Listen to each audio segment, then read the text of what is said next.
green. Are you an ultimate Eagles football fan? Well, you're in the right place. Ready? This is Birds 365, hosted by the new Mac and Mac, Jody McDonald and John McMullen. Here we go! Who collectively have covered and talked about more than 50 plus years of Eagles football. Kick off your day with Birds 365. You'll get debate. We love to argue. You'll get the real story from inside the locker room. And you'll hear from some of the great football minds from around the region. You're about to become an Eagles insider. Get in the game. Join Jody Mack and Johnny Mack and join the football community that flocks to Birds 365. Birds 365 starts right now. Welcome to the NFL. Let's go! Let's go!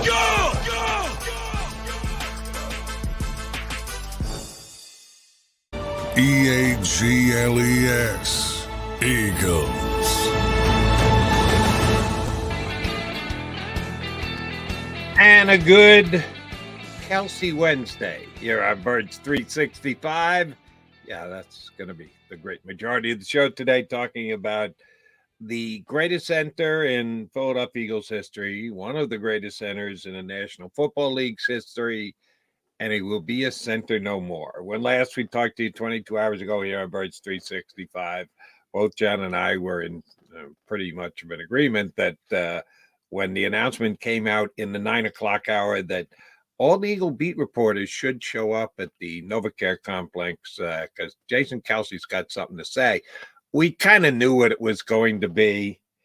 I didn't know it was going to be a 40-minute soliloquy that went up and down and back and forth and tugged at your heartstrings and was a farewell to one of the most beloved athletes in the history of the city of Philadelphia. Johnny Mack, who knew that Jason Kelce was such a good writer? Now, you write for a living. I talk for a living. Very occasionally, I'll write something down and it'll show up somewhere. But you do it for a living. I like to think of myself as a voracious reader, so I think I know what good writing is. Damn, that was well written yesterday by Jason Kelce. Yeah, I mean, it doesn't surprise me. Our buddy Mike Sealski's a tremendous writer, obviously said, who knew he was the best writer on the beat, essentially. So, it doesn't surprise me when Jason does anything well. Now we kind of know, he took a lot of time there. And I've mentioned in the past to get his thoughts down. He has said pretty consistently, when he does retire, he's going to do it the right way. And he wanted to thank all the people he wanted to thank. So he's been thinking about that for a while, and he did a tremendous job getting across his feelings, his thoughts, and on just about everything. And through the emotion of it all, because obviously Jason's a bit of a crier. I lost out. I put the over-under on 2 minutes that he would the burst well up. He didn't make it to 2 seconds. Not even close. Yeah. Before he got started. He didn't make it to 2 seconds. So, he's a very emotional guy. Travis was there, broke down numerous times. So the emotion was palpable throughout it, and understandably so. But he gets it. And he was very, and I said it a number of times on the show, but I can't say it enough. He was very intense on thanking the people that he thought got him to where he is in life. And he did it, and he hit a home run. And there's very few people that can walk away in any sport that you can think of with a retirement like that. And it doesn't surprise me. It doesn't surprise me at all. It was a performance. Jason Kelce put on a performance, like the 13 years playing center for the Eagles where it was a virtuoso performance. So was yesterday's retirement ceremony. I'll call it that because when you go 40 minutes, I think it actually has to be considered a ceremony. Do us a favor. You were in the room. I don't know that anyone else who's streaming in right now can say that. The rest of us watched it on television. You've been in that room many a time for many a different affair. This was certainly different than anything you'd ever been part of. You said it was palpable in the room. What was it really like to be in that room yesterday? It's pretty cool from my perspective. There's a lot. I think there's a lot of different, angles for the people that were there, and to the people like his family and Travis, as I mentioned. It was very emotional for people like me. It was more about, saying, "Wow," stepping back and covering sports for close to 30 years, and saying, this is one of the best players from that perspective I ever got to cover. Um, Maybe the best when it came to understanding his role in the community, and not only the community of Philadelphia or the Delaware Valley, but his NFL community and his responsibilities that come along with his job. I don't think anybody understood it better that I've ever been around. So there's a lot of different angles, and it was interesting to me from the standpoint, because I got back to Philadelphia in 2016, so I never got to see the bad days of Jason Kelce. But I told this story with Bill Colarulo last night. First time I ever met Jason Kelce was in the off season at his darkest time, and then it happened to talk about it in his retirement speech. People forget in 2016 they wanted him out of here. They were looking to trade him. There was talk about potentially cutting him, and it was even then. Back then, it's not a long time, but it was a different era, and he was just walking up the NovaCare steps for anybody who's ever been there. And a couple of us were milling around. We got a little bit more access than scaled back now, and saying hello to him. He was just coming in to work out. He said something to the essence of "still here," because he didn't expect to be here. And he mentioned Jeff Stoutland heavily about the one guy who believed in him in that building at that point. And ever since that year, he's got 6 All Pros, however many Pro Bowls. I never seen, Six out of the last 7 All Pros, 7 Pro Bowls total. personally, I've never seen a bad Jason Kelce. Okay. But up front, covering them on a daily basis. And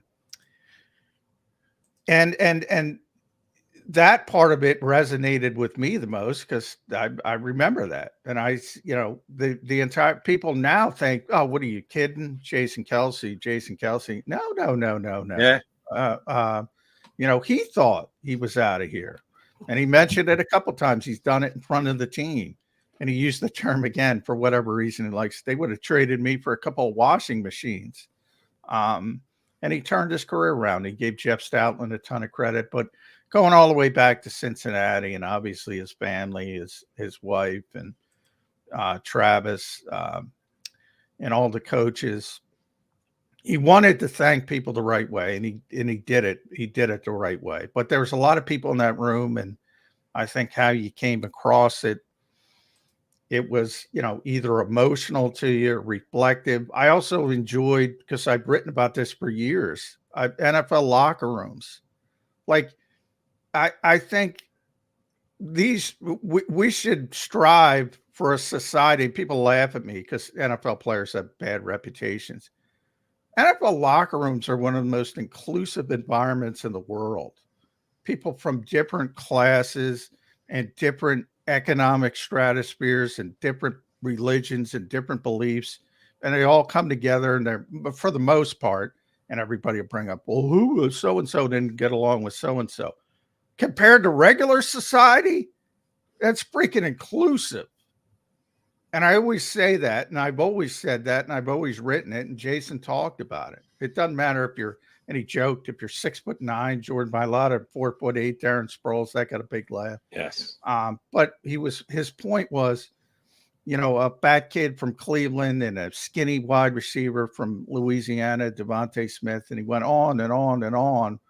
All these different personalities and people, and they all come together, and for the most part, they all get along. So that also resonated to me, but mostly, and outside, understandably so, for Eagles fans, it was mainly about the emotion and also the regaling of tales of big moments. The Philly special, you had a great joke about a certain Nick Foles and one of his gifts, God-given gifts.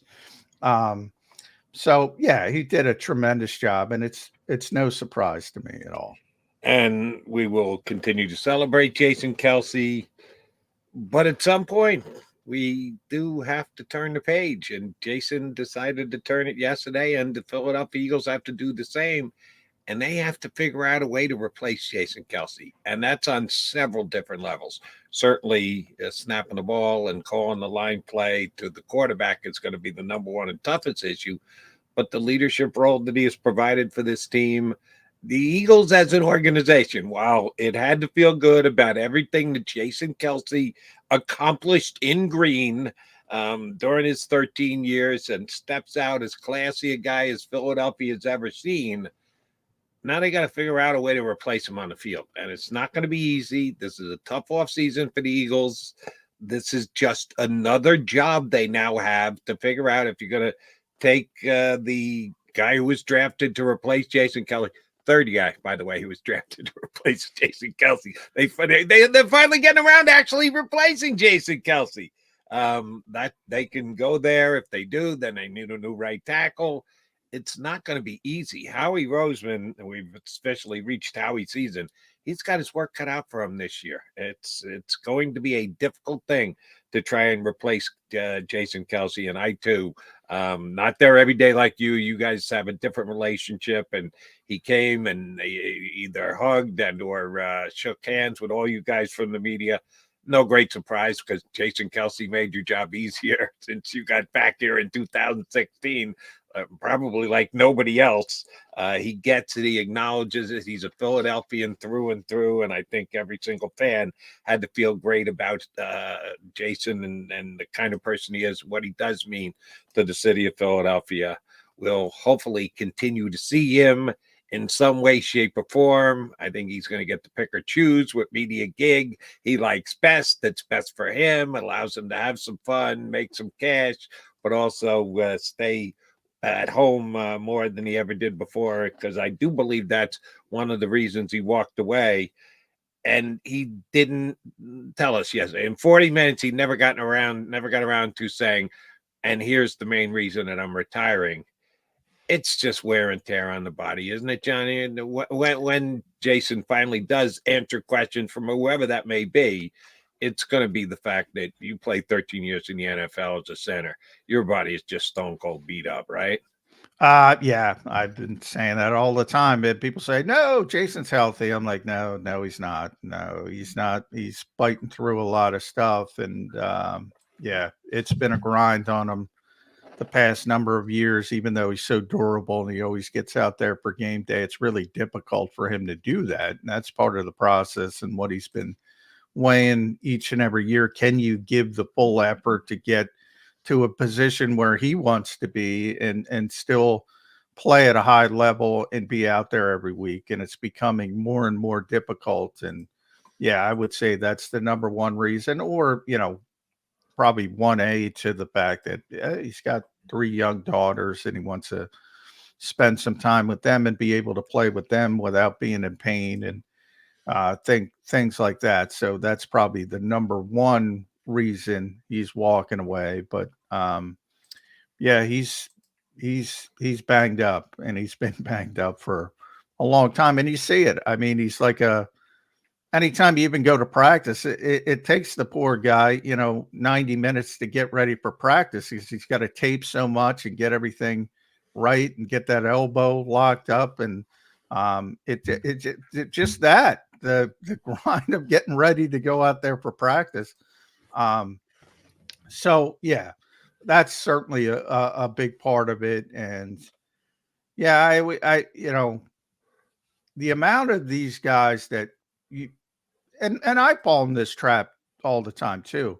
You assume if somebody's playing on Sunday, or could be any day, you get my point, game day in the NFL, which could be Friday, Saturday, so many days, but game day in the NFL, the assumption that they're up for game day and they're healthy, oh, they're ready to go. And that's not necessarily the case. A lot of guys play through stuff that they probably shouldn't be playing through, and Jason's done that so many times in his career. And it takes in wrestling, we're both wrestling guys. They call it a bump card, and you have a card in the NFL, and Jason Kelce's near the end of his bump card. He has taken a lot of beatings, but had a ton of success. And he went out on top yesterday. There's no way anyone can argue that. First team All-Pro in his final season in the NFL. Pretty good way to be able to walk away. All right, we're going to walk away for our first time out here on Birds 365. Got two very good guests joining us today, guys who've been around this team for a long period of time. First up is going to be Tommy Lawler of EaglesBlitz.com. A little bit later, Bob Groats from the Delco Times. So the Jason Kelce celebration continues here on Birds 365.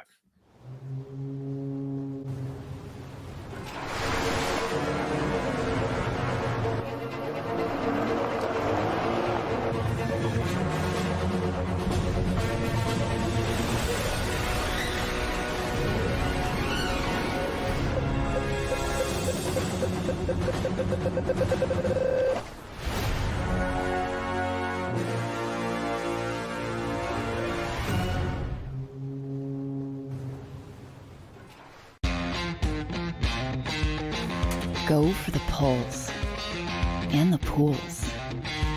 Go for the oohs and the ahs. Go for the bubbles and the bubbly. Go for the story and the stories. Go for the win. Go to Ocean Casino Resort. Book your trip at theoceanac.com. Philadelphia fans, we're cut from a different cloth. Born into a brotherhood and bonded to our team for life. We believe anything is possible because we've witnessed the impossible. While we may be from different neighborhoods, come Sunday, we are one, and we will be heard. Pondley Hockey, official partner of the Philadelphia Eagles. Underdog Fantasy is the easiest place to play fantasy sports, and certainly the easiest when you're watching the NBA. And the NBA playoffs are almost here, and you can win money making picks. What are you waiting for? Sign up on UnderdogFantasy.com and use the promo code WIN.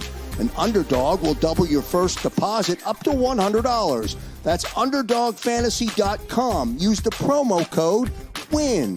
Get ready for the NBA and get ready for the NBA playoffs. Go to UnderdogFantasy.com. Use the promo code WIN.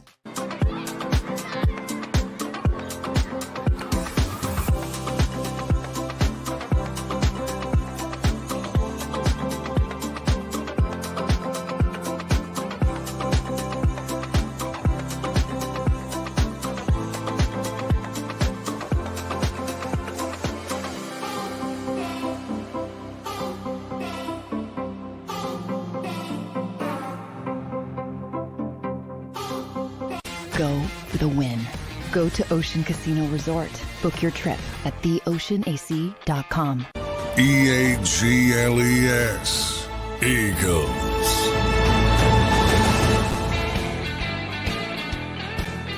Appreciate you streaming in here on Birds 365 on the JAKIB YouTube channel, McMullen, McDonald, and our buddy Tommy Lawler for EaglesBlitz.com, who jumps in. Tommy, you covered the Eagles for a lot of years. There's no one even close to being, and I think this word has been kind of misused and probably overused and it's lost some of its bite, but I hope people get it when I use it. Is there another player who's been as big an icon in the city of Philadelphia as Jason Kelce? I sure I sure can't think of one. Dr. J back in the 1970s and early 80s had a bigger than life feel and was a guy that a lot of people looked up to, and he had a real presence about him. But Jason Kelce is unique because he's a great player and he's a good guy, but he also has this everyman quality that you feel like this is your crazy uncle or your crazy buddy, and you can relate to him in a way that you can't relate to another athlete. If you're related to an athlete like this, it'd be somebody who was a backup and barely played. But Jason Kelce, obviously being the kind of player he is, rarely do you have that kind of accessibility in someone that you cheer for as a person as much as a player. Yeah, I agree. Because Tommy, I was a Julius Erving guy. That was my guy growing up, and he was like the coolest guy in the world. He was like nobody could relate to Julius Erving. He was just sort of set apart, whereas Jason's the everyman that wearing the flip flops and the Ocean Drive T-shirt going to the game. Yeah, he felt like maybe I can be a Hall of Fame center. He can't, but. The tremendous athleticism. He just came across as somebody who was an everyman, even though he wasn't. And I don't think anybody's gotten Philadelphia better than Jason Kelce. I've heard some arguments. Bryce Harper's good at it. Nobody's like Jason Kelce. I don't even think second place is close to his understanding of this city. And I don't know where it comes from. I mean, Cleveland's that type of town as well, but not nearly as passionate, I would say. It just clicked for him. And I can't really explain it, but he never made excuses. He talks about 2016. I don't know if you heard me talking about that when you were in the green room, Tommy. I did, yeah. A lot of people wanted him out of here. And so he went through it where people were criticizing him and killing him and saying, you got to replace him. But for whatever reason, he didn't let it get to him. And I don't know where that came from, but it clicked. And it clicked like nobody else. Yeah, I think Philadelphia, I'm an outsider. I'm not from Philadelphia, right? But in all the years that I've watched Philadelphia sports, I've been to Philadelphia, and I've been around Philadelphia fans. You kind of soak in the essence of the city and the people. And really, emotion and accountability are two things that jump out to me.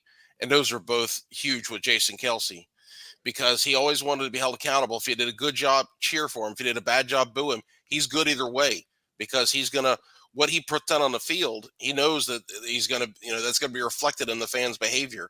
So if he has a bad game, boo him. He's fine with that. And then the fact that he is willing to bare his soul and show his emotions and let you know that this matters to him. This means something to him.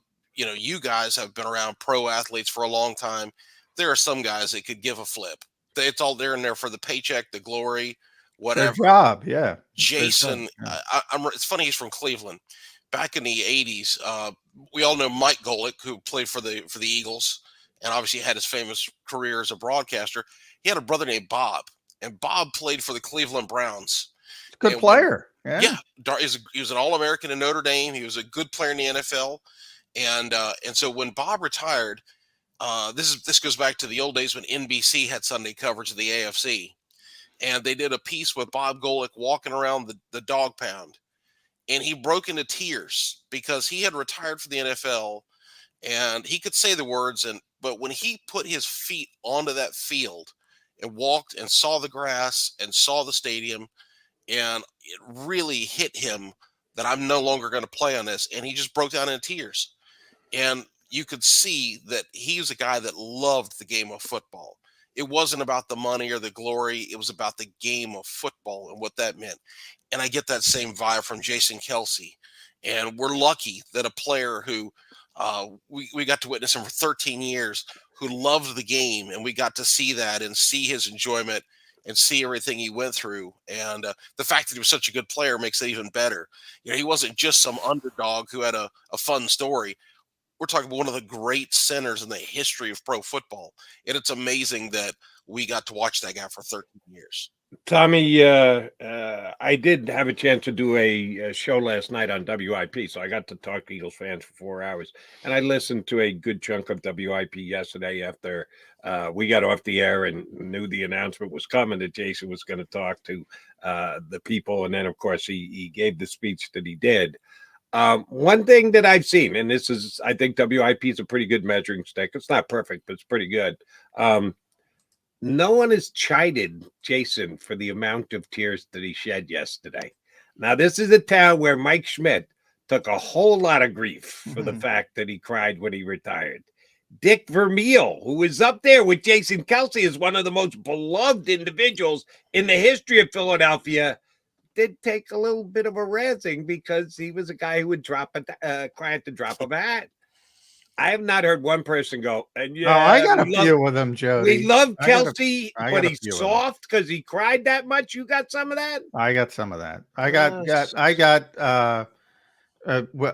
a picture. I was right behind Travis off to the side. I got a picture of Travis as well breaking down, which evidently ESPN asked to pick up. I don't know if they put it on their platforms, but a bunch of people put it on their platform. So I got a bunch of replies on Twitter, X, saying salt. But you know, those people are just awful people and They're trolls. knuckleheads. So yeah, they're just they're doing it for another reason. I don't think anybody looks at that and says, "Oh, I don't understand why Jason and Travis were emotional." If you do, you need your own help. I can't even waste time with those people.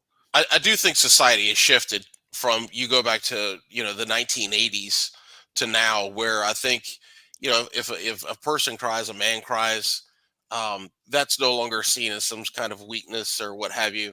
I think people see that really, if anything, it shows how much he cared. And there's a genuine aspect to that. You can't fake that. Meryl Streep couldn't cry that well if we, No. right? For people saying he baked it, I didn't get people saying he baked it.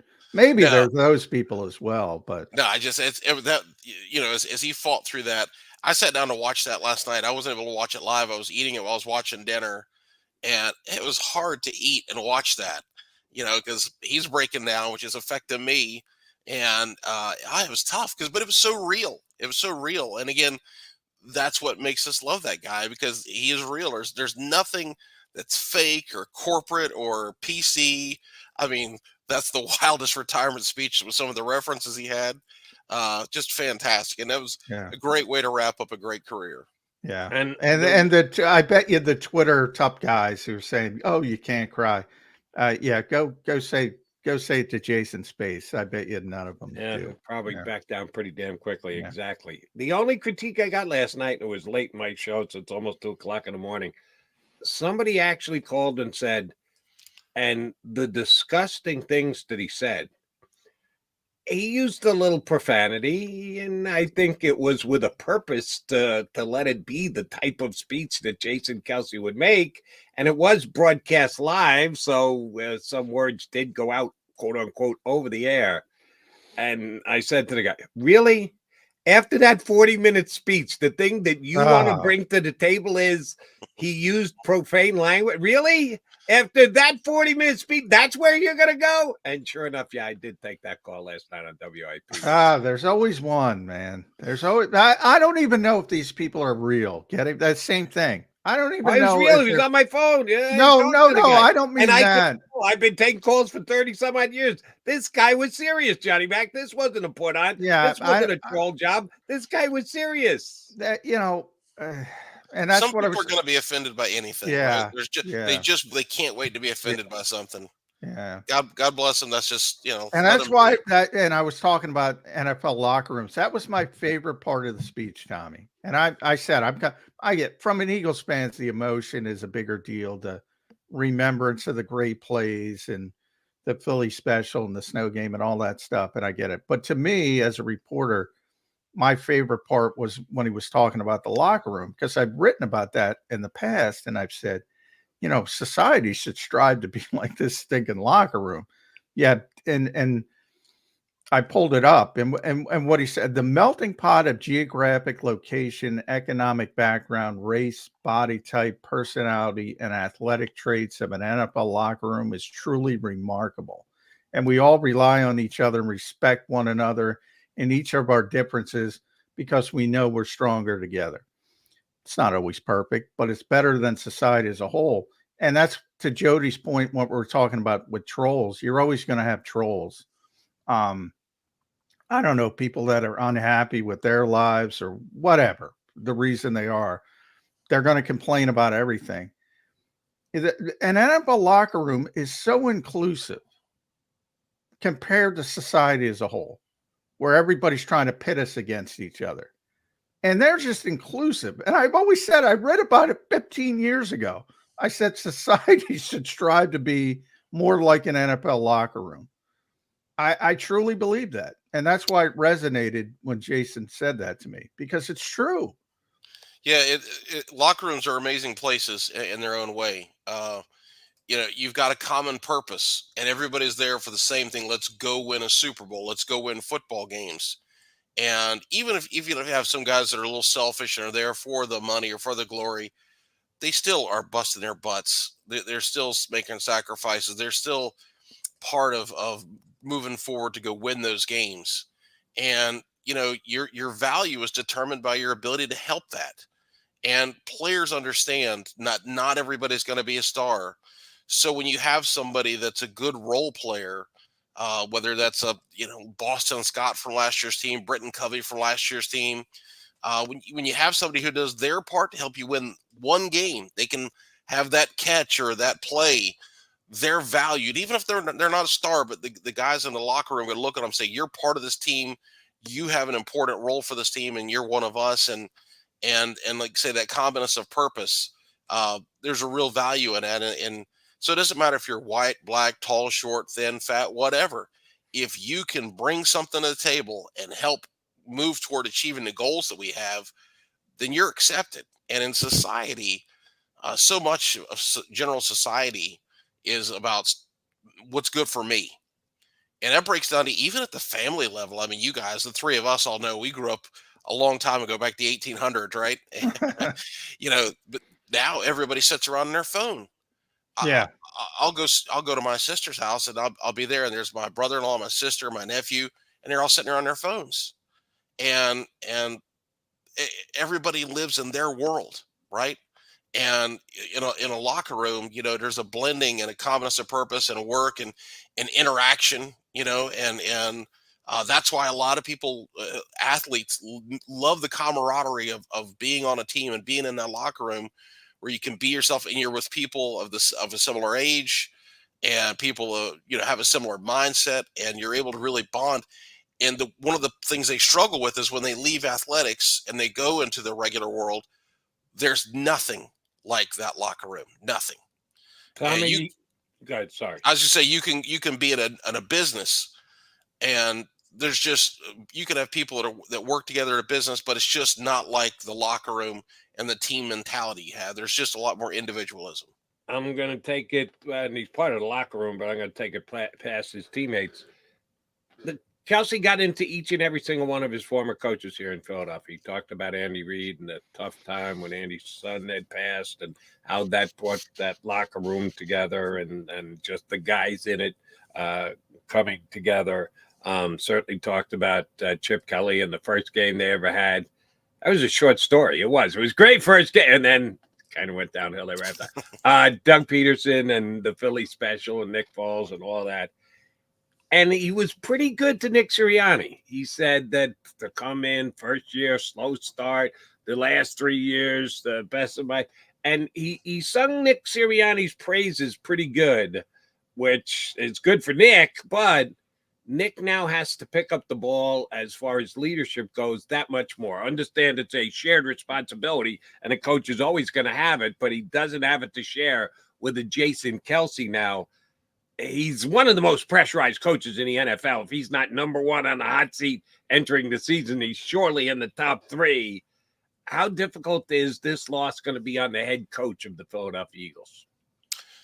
It's going to be tough, but at the same time, I'm a huge believer in potential and opportunity in the game of football and in sports in general. You go back to the University of Tennessee, Peyton Manning, best player in the history of the program, most people would say, played for 4 years, never could win the big game. He graduates in 1997, goes on to the NFL. In 1998, Tennessee won the national championship. T. Martin. First year without him. That's exactly right. T. Martin, former Eagle T. Martin, right? Yeah. So football and sports in general is always we always hear the next phrase, next man up. And that's true on the field and off the field. So there's going to be a void where Jason Kelce was. But now you can have a chance for Cam Jurgens to have a louder voice. Landon Dickerson could have a louder voice. Maybe Lane Johnson is more vocal. There's an opportunity there. And as long as you have good people and somebody steps up, the Eagles can be just fine, right? The opportunity's there. Now, listen, sometimes that opportunity does not get taken advantage of and things go sideways. And we've all seen plenty of examples of that. So there's no guarantee that things are going to be smooth. But I believe in the Eagles having a solid core. So nobody's going to have to do this thing by themselves. Like, you're not looking at one player and say, you solve this. There's a chance for different guys to step up. And maybe it is going to be a combination of players and not one person. Kelce was a special dude. You may not be able to replace that personality. He's kind of one of a kind, right? So it may take a couple of different guys having to step up and fill the void that he's left us. Yeah, it's going to be weird. Him in the locker room, it was a sold out show every time he spoke, people gathering around him. Brandon Graham is the one who, and he's not the first to say, but he says it all the time. We're all renting space here. Howie said it in the past. And Jason Kelce, he's not going to be in that locker room anymore. Maybe Fletcher Cox. Nick Sirianni knows he was lucky to have that core four, the leadership, the veteran leadership. But guess what? Nobody else has it, and other teams persevere. So now the Eagles are in that group. It's very rare to have four guys like that together for that long in the modern NFL. They were the only one to have it right at this particular time. So now he's like everybody else. So you got to go about it a different way. I think you're right, Tommy. You can't replace Jason Kelce. Can't. On the field, off the field, even more so. So why bother trying? You got to go about it a different way. And maybe it works, maybe it doesn't work. You're going to have some hiccups. Leadership part of it, though, yeah, it's got to be done a different way. You can't just say, all right, who's the next Jason Kelce? Did we have one before? No, we did not. Yeah, not, so certainly. It's probably not going to happen. It'll cause Nick Sirianni to get out of his comfort zone a little bit, right? And maybe it'll have Nick Sirianni do things a little differently. So it'll be interesting to see how this all happens. And it has to be organic. It can't be by design. It can't be that, Nick Sirianni goes to Cam Jurgens and says, hey, Kelce's gone. You're the leader now.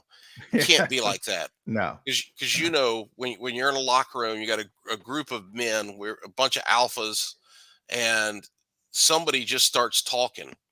And part of it is the person who has the courage to just start speaking their voice, start speaking and using their voice, and to try to say whatever they're feeling at that moment, and to put themselves out there, because the players are probably going to rally behind it, but occasionally the players are going to not respond to it. And there's going to be crickets, so it takes somebody having the courage to fill that moment. I was watching the combine the past few days, and I think it was the offensive linemen, gathered at a certain point, and we're going to, kind of break down before they left the field. And one of them just started talking. He just took control of the group. Why did he do that? Who was the guy? I can't remember who it was, to be honest with you, but he just started speaking up. He just saw there was a moment there, and he took advantage of it. And the same kind of thing, again, it's got to be organic. Somebody's going to speak up, and they're going to be comfortable saying things, and the players will respond to what they say. And so we'll see how it happens. Or it doesn't happen and the Eagles have a disastrous year. And they feel we're the fact talking about that a new head coach a year from now. They don't figure out a way to fill the void. In the leadership role, I agree with both you guys. it's going to have to happen differently than just plugging someone in to take over Kelce's leadership. But they are going to plug someone into center. And it's most likely going to be Cam Jurgens. And we'll see if Cam Jurgens can come close to giving the kind of production that Kelce did. I like the kid. I think he's going to be a really nice player. A 6-time All-Pro first team. Yeah, I'd bet against that. I take the under on that one for Cam Jurgens. So he can't do exactly what Jason Kelce did. So he's got to hold the fort as best he can. But then that opens up right guard. So, Tommy, I will ask you, the Philadelphia Eagles, the guy who plays most, starts most games, maybe game one, not the case, maybe injuries, all that factored in. But the guy who plays the most at right guard next year for the Philadelphia Eagles will be someone who's on the roster right now, someone that the Eagles acquire via free agency or trade, or someone that the Eagles draft. Which of those three ways of acquiring talent will be the one that give the Eagles their next interior line? Now, maybe they end up staying with Jurgens there and they go get themselves a center. So I'm just saying they have to fill a hole, be it right guard or center on the offensive line. How's that player going to be picked for that position? I'm going to go with the safe thing and say he's already on the roster because they're big believers in continuity. So I'm going to lean to that, but I don't feel strongly on that issue at this point because I just don't know the options, right?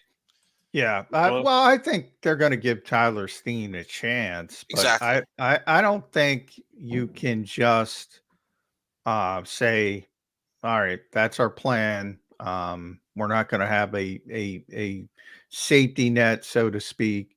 So there's some guys in free agency that are probably going to get paid. Kevin Dotson, Robert Hunt, maybe, but Kevin Zeitler, I know Jeff Kerr brought him up. I don't think they'll be in that realm, but if they can get a veteran, and I brought up Eagles fans would love. I brought up John Runyon Jr. He's a free agent. He's an interior line, and he should be he's a decent player. He's not like his father, but he should get a decent contract. He's got starting experience, but he won't be overpaid. He makes some sense to me. Maybe Ezra Cleveland. He makes some sense to me. Guys like that. And you could be absolutely right. The Eagles could decide, hey, let's go spend some money, bring in a free agent. It doesn't have to be a premier player, right? You're exactly right.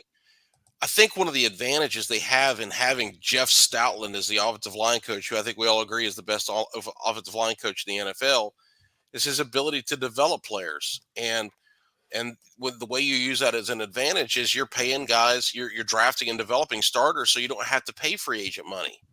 And you can then use those resources at cornerback or if you need a defensive lineman, if Fletcher Cox retires or whatever else.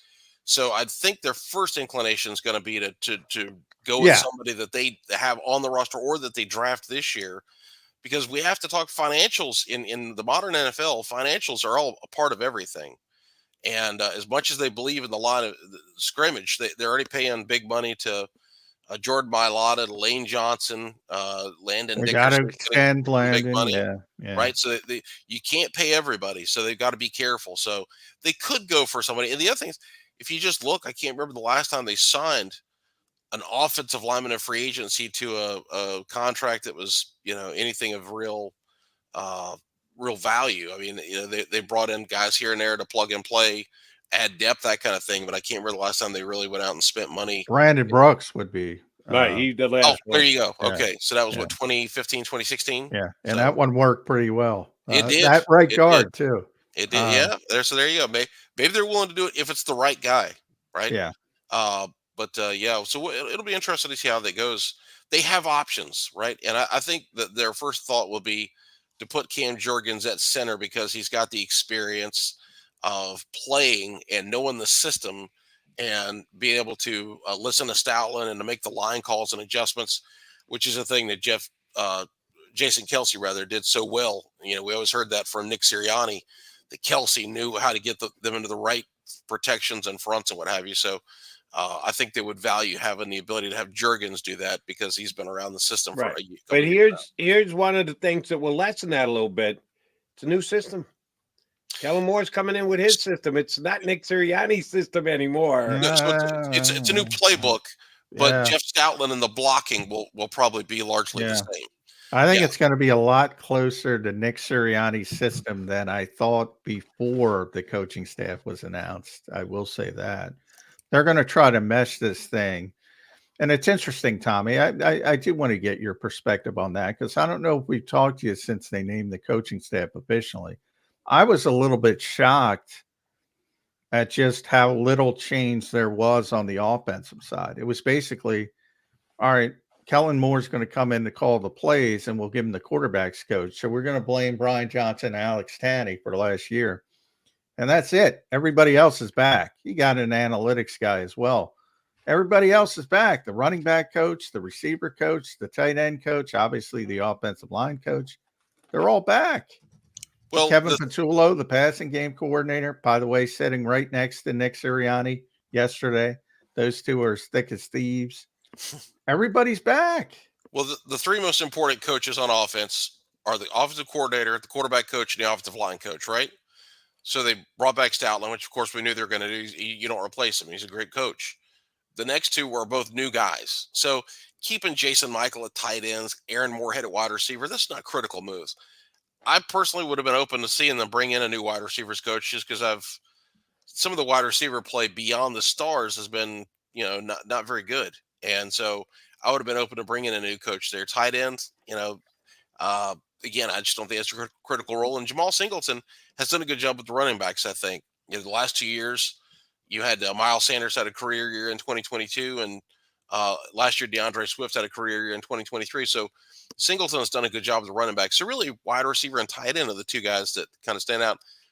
Kevin Patullo is a little bit of an X factor there, and you're absolutely right. That's somebody that Sirianni is very close with. How well is Kevin Patullo going to get along with Kellen Moore and Doug Nussmeier as they try to figure out the passing game? Because the running game didn't need a lot of work. The running game is in pretty solid shape with Jeff Stoutland running that side of things. The passing game is where we need some work done. And it's going to be interesting to see how that goes. I think there's a good chance for it to work, but there's no guarantees. You got guys with strong personalities, different backgrounds, and everybody's going to have a different slant on things. And we remember when Doug Peterson tried this in 2020, and it was just an epic disaster, right? Yeah. So there's no guarantees. Rich Scangarello came in and was going to bring in some different ideas, and they were going to mesh things up and was going to be the best of everything. Now, to be fair, the offensive line had so many injuries that year that you could have had Bill Walsh or Don Coryell or whoever calling plays, and it wasn't going to be pretty because everybody's running it for their life. But still, the offense just looked highly disjointed that year.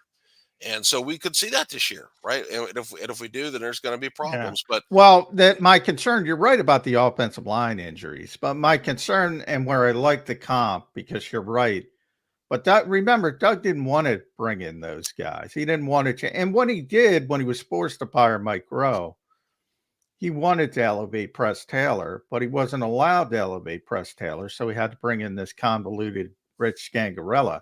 Now, I don't know, to be honest, yet if Nick had an epiphany and said, I need new ideas, and he wanted a different voice.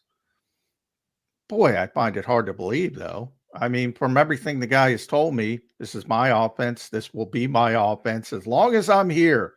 Tommy Lawler, this is Nick Sirianni speaking, not me. As long as I'm here, it doesn't matter if Howie's calling the plays, Dom's calling the plays, Jeffrey's calling the plays, Julian Laurie's calling the plays, Tommy Lawler's calling the plays, Jody Mack's calling the plays.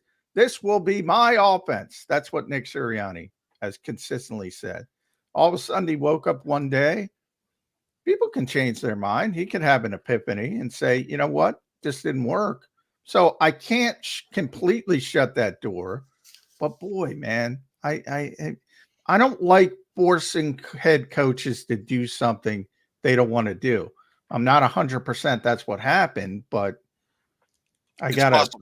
it's possible, and it's been done here before, right? Which is concerning to me. So I know, by the way, John, I think we kind of disagree. This is going to be Kellen Moore's offense. Two key aspects. Do you think they'll be within 10% of the amount of motion that they ran this year?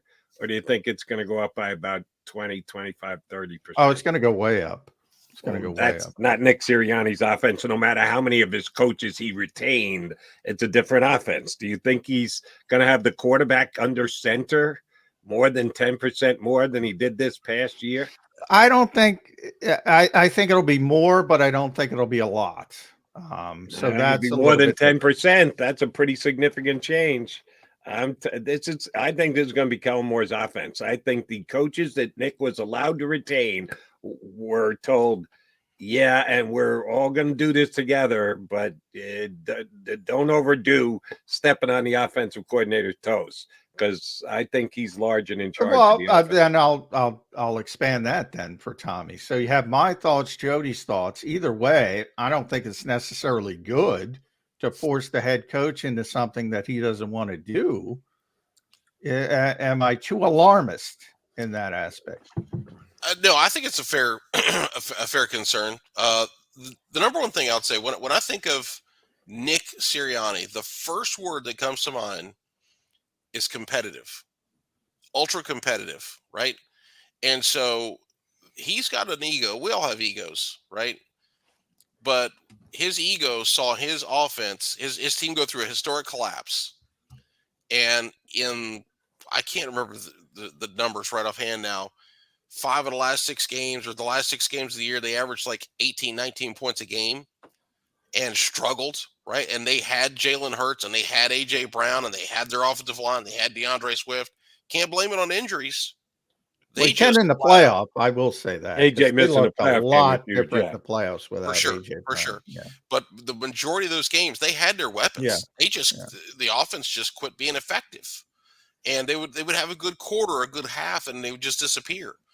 And so I think as he went back and reviewed that, I think the competitive part of Nick Sirianni said, "Listen, much as I love this offense, much as I love my coaches, the number one thing I love is winning." And I think, I'm sure that Lurie and Howie both kind of let him know, we want to know what changes you want to make, and hinted to him, hey, listen, you're probably going to need to make some changes. Yeah. And I'm sure as he studied things, he said, okay, listen, I do need to make changes. Doug Peterson, much as we love Doug for the fact he brought us a Super Bowl, I don't think he fully embraced the cutthroat nature of the NFL when he was the head coach of the Eagles. Now, I think that's changed in Jacksonville because he fired some of his coaches this year. Yeah. Right. I think all of a sudden he said, you know what? Because Doug, ultimately, I can remember when Doug used to talk about, if a player has problems, let's love on him, let's hug him up. And it's like, holy crap, dude, are you an NFL coach or is this Dr. Phil? Right? I mean, I'm sitting there thinking, Buddy Ryan, I can't imagine Buddy Ryan ever say, let's love on him. And Bill Parcells, I think about Bill Parcells talking about the player, she. Right. And so I think that Nick Sirianni is more of a standard coach, and he's willing to do what it takes to win. And I think he saw that his guys did a great job for 3 years, but suddenly things weren't clicking, and he was willing to make that change. And I'm sure that part of that came from pressure from above, but I think he was also willing to do it because he wants to win. He knows that coaches are hired to be fired. The best coaches in the world get fired, right? So he knows that he doesn't have just this endless amount of rope, and whatever he does, he's here for 20 years. He's here as long as he keeps winning games. And so if he wants one of the great jobs on planet Earth, there's only 32 of them. You better go win some football games, dude. And guess what? It wasn't getting done with the guys from last year. So let's bring in some new guys. To keep one of those 32 jobs, I think he did some serious compromising in his own mind and with his beliefs. And we'll see how it plays out this year. All right, Tommy, I did this last night on my WIP show. So I'm going to put you kind of on the hot seat here. I put out what I thought was the definitive Philadelphia Eagles Mount Rushmore, the 4 greatest players in the history of the Philadelphia Eagles. I had not put Jason Kelce on it because I try not to put active players because your resume isn't done yet. So you get to continue to chisel away at Mount Rushmore. For me, he is one of the 4 greatest of all time Who are your other three all-time great Philadelphia Eagles? And if you don't think Kelce belongs there, tell me so. Well, let's see. There's Danny Watkins.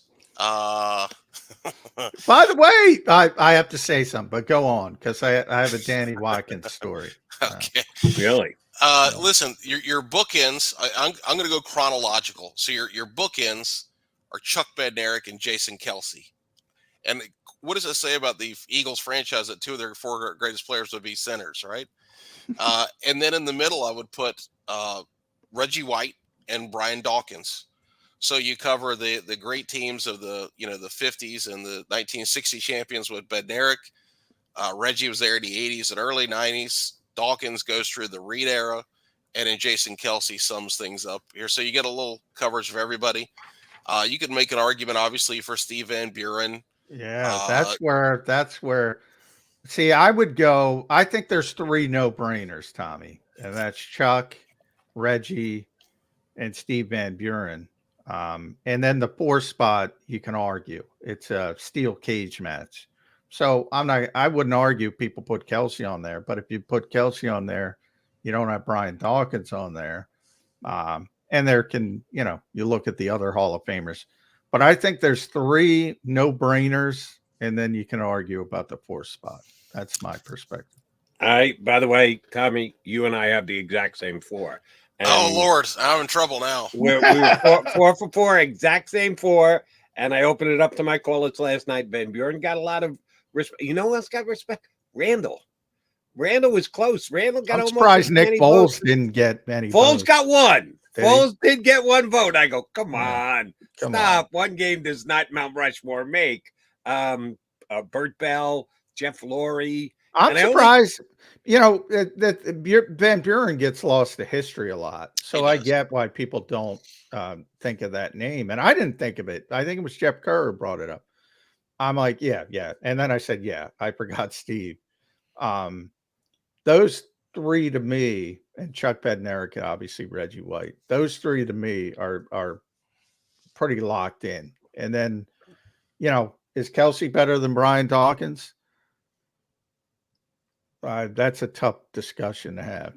But if you're in the conversation, it's pretty good, no matter what. That's how I look at it. And he's in the conversation. Oh, heck yeah. Absolutely. It is fun to sit there and, first of all, to have a team that has the players that you want to put a Mount Rushmore together for, right? Yeah. If you're doing the Tennessee Titans or Houston Texans, this is not quite the same exercise. But yeah, and that's the thing. You've got all these different generations. A lot of people don't know who Steve Van Buren is. Yeah. They don't know about the great running he did back in the 40s. Yeah. And you talk about Bednarik, and we all hear about Concrete Charlie and the hit on Frank Gifford, but he was a starting center for I think 10 or 12 years, and went to multiple Pro Bowls, was multiple All-Pro guy, and so there's a lot of history with the Eagles, and it is funny that. Yeah, we basically didn't ignore the quarterback position altogether, because the Eagles have had a bunch of really good quarterbacks, whether it was Jaws or, Randall, Donovan, yeah. But there's just not that one signature guy that's the face of the franchise. So it's kind of wild that, again, two centers on my list. So I got to give you Danny Watkins, because Danny Watkins was the first round pick when Jason Kelce was the 6th round pick. And it was interesting because Daniel Jeremiah was here. He was working for the Eagles during that draft. And somebody posted, I forget who it was.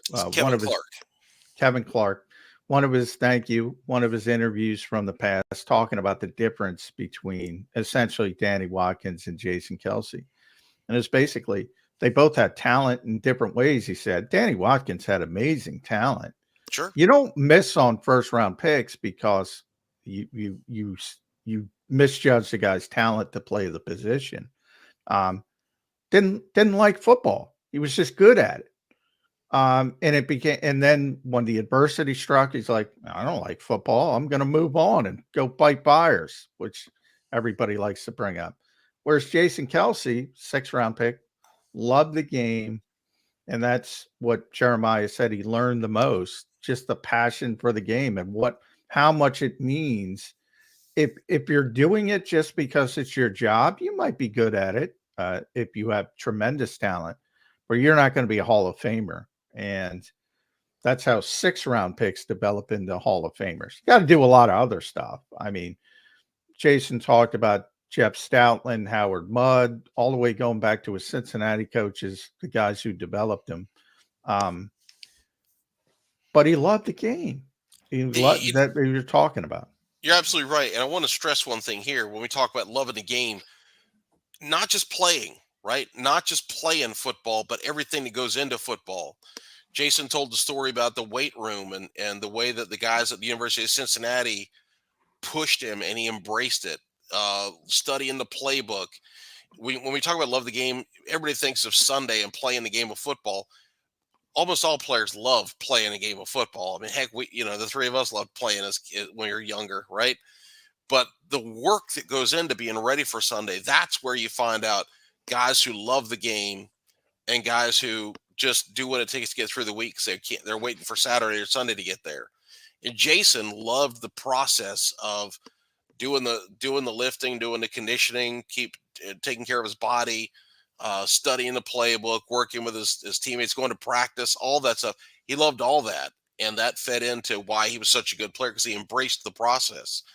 Some guys just want to show up on Sunday and do their thing, and they just can't stand the other part of football. That just drives them crazy. So Jason wasn't so naturally gifted that he could do that. He had to be a grinder, and that's part of what made him the player he was today. And Jason Kelce gets to get a jump start on the rest of his life, as John was just talking about. You got to want to do it. But then when you're not, you move on. We were surprised Danny Watkins moved on as quickly as he did. Jason stuck around for 13 years, became one of the greatest all-time centers, and now hopefully he has as much success in his secondary life and even more success than his brother Travis, because you saw the competition. There's love, but there's competition between those two. We talked about losing that Super Bowl to the Chiefs and the mixture of emotions and both absolute heartbreak for the Eagles, but pride for his brother. I hope he's prideful for his brother when he's a roadie. That's what I see as his next career. Oh, now he's got to do Saturday Night Live. He's got to do that, and he's got to do it better than Travis. That's where the competition is. All right. We shall see. Tommy, always a pleasure, buddy. Thank you very much for jumping in. We'd be tapping into you before the draft again. You're down at the Senior Bowl. No, you watch a lot of combine stuff. That's what I thought we were going to be talking about. Yeah, we haven't gotten to the combine. That's all we're talking Jason about. Kelce kind of changed our plans. Don't be blaming McDonald and McMullen. That's on Jason Kelce.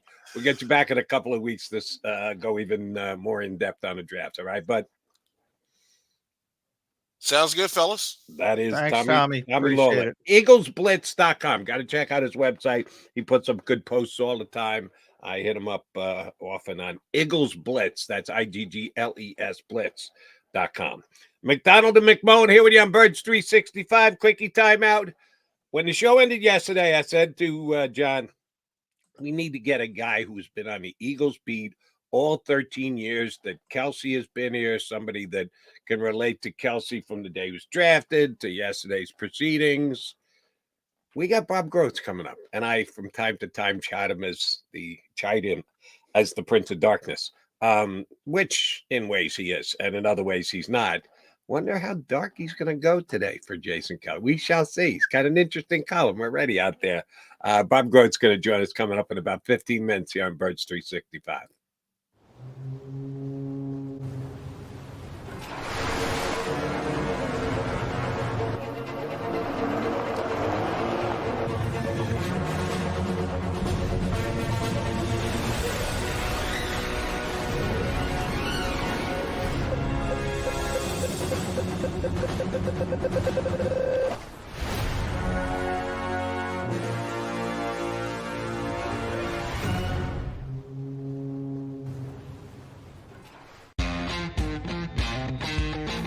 Go for the pulls and the pools. Go for the oohs and the ahs. Go for the bubbles and the bubbly. Go for the story and the stories. Go for the win. Go to Ocean Casino Resort. Book your trip at theoceanac.com. Philadelphia fans, we're cut from a different cloth. Born into a brotherhood and bonded to our team for life. We believe anything is possible because we've witnessed the impossible. While we may be from different neighborhoods, come Sunday, we are one, and we will be heard. Pondley Hockey, official partner of the Philadelphia Eagles. Underdog Fantasy is the easiest place to play fantasy sports, and certainly the easiest when you're watching the NBA. And the NBA playoffs are almost here, and you can win money making picks. What are you waiting for? Sign up on UnderdogFantasy.com and use the promo code WIN. An Underdog will double your first deposit up to $100. That's UnderdogFantasy.com. Use the promo code WIN. Get ready for the NBA and get ready for the NBA playoffs. Go to UnderdogFantasy.com. Use the promo code WIN.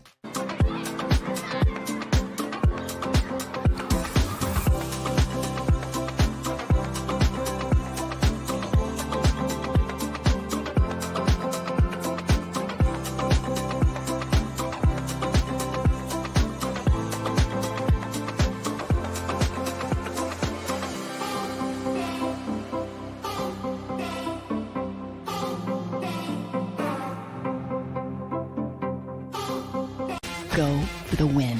Go to Ocean Casino Resort. Book your trip at theoceanac.com. EAGLES. Eagles.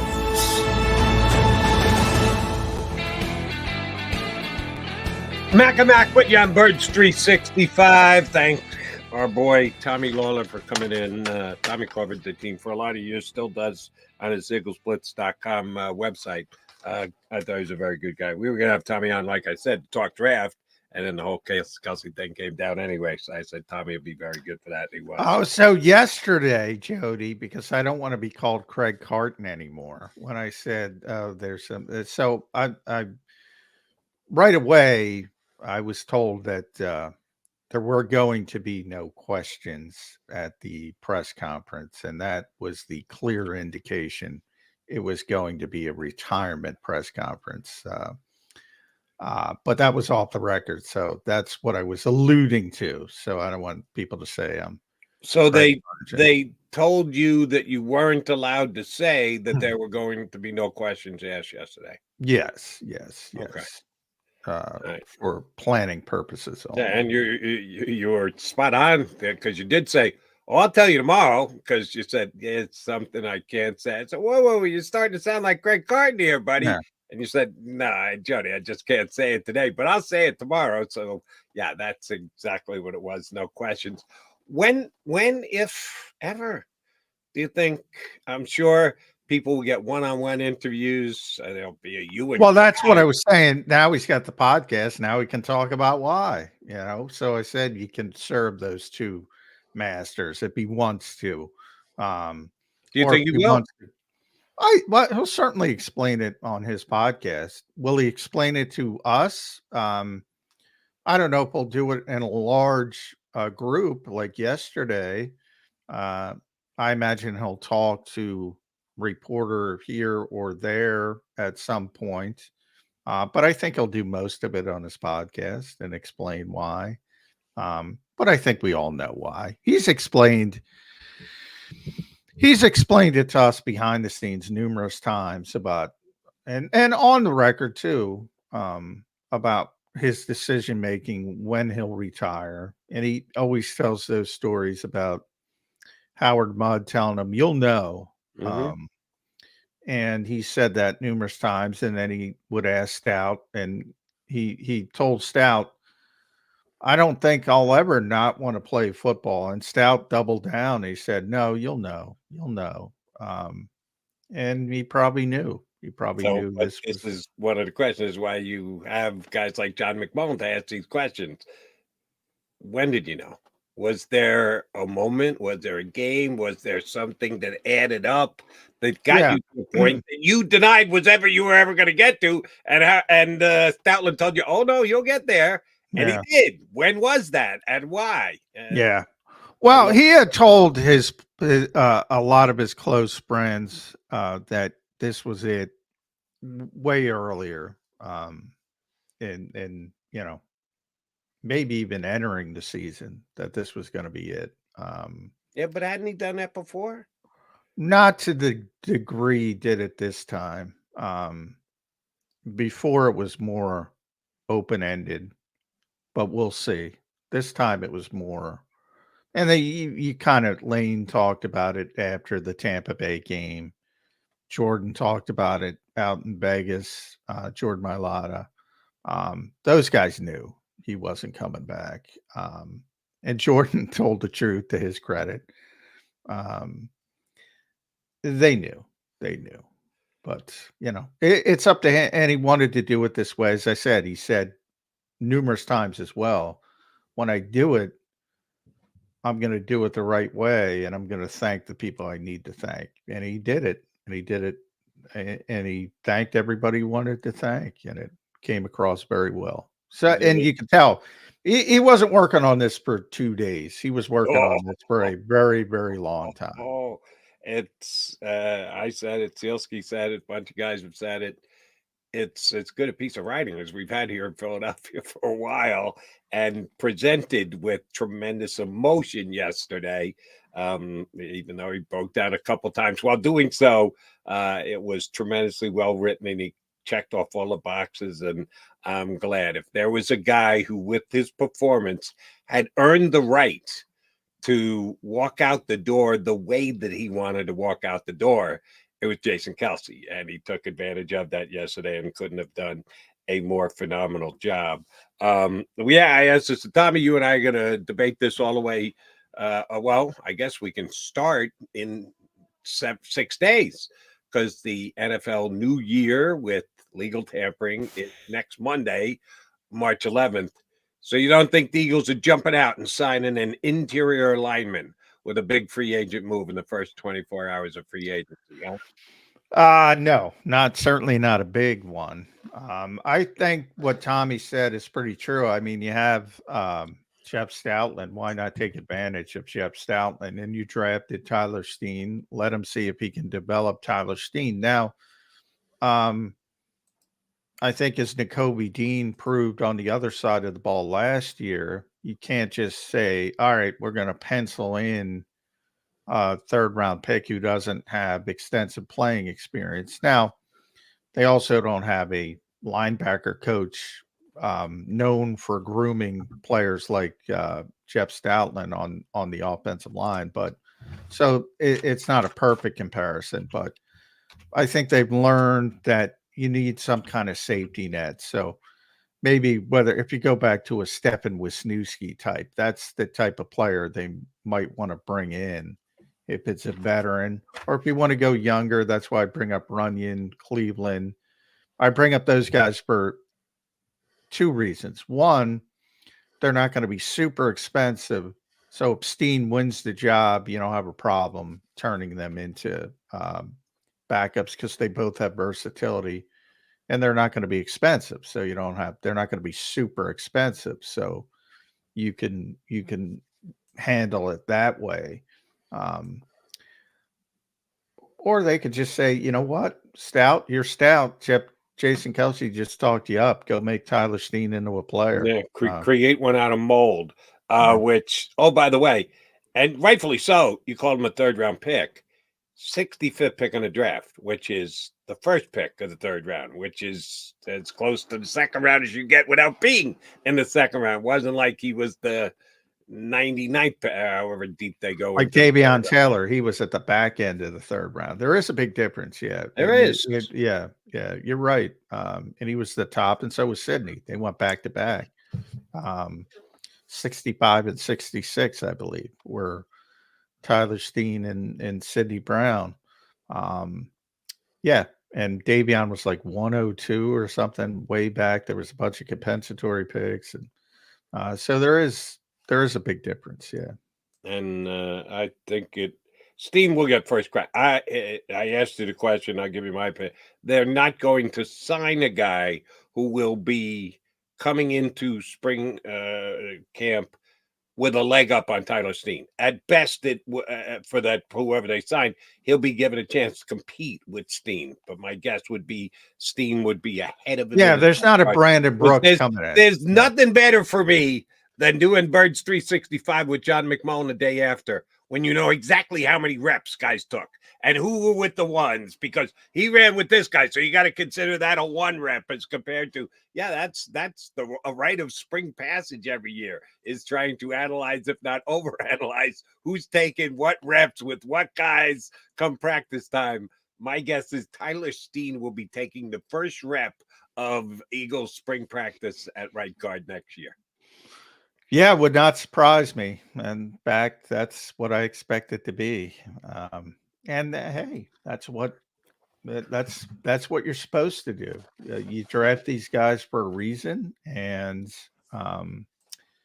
eventually you got to pull the trigger on them. And I think they're going to try to get him up to speed and try to make him the right guard. Right, but to the Eagles' credit,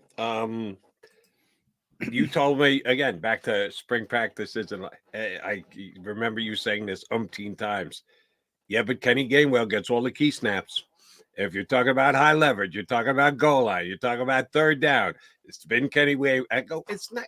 It's got to be a DeAndre Swift. He's got to be their lead back opening week. Nope, was Kenny Gainwell. Week 1, all Kenny Gainwell. DeAndre Swift almost didn't see the field. And then DeAndre Swift busts out game 2 and game 3, and he was the number 1 back. Sometimes some teams make that decision at the beginning, and then they don't want to move off it. They are locked into it. They're going to go to the wall with that player. I don't know that'll be the case with Tyler Steen. I think he'll get first leg up and then let it be decided on the field. But the Eagles showed last year they were flexible enough, smart enough to even let the evaluation process continue with the running back position. So I do not envy the Eagles. If Kenny Gainwell did get banged up, DeAndre Swift is never in that week 2 game against Minnesota against those 6-man fronts. And who knows what would have happened. Maybe Kenny Gainwell has a big game. He's not going to have as big a game as DeAndre Swift. But yeah, that was probably a misevaluation from the Eagles standpoint.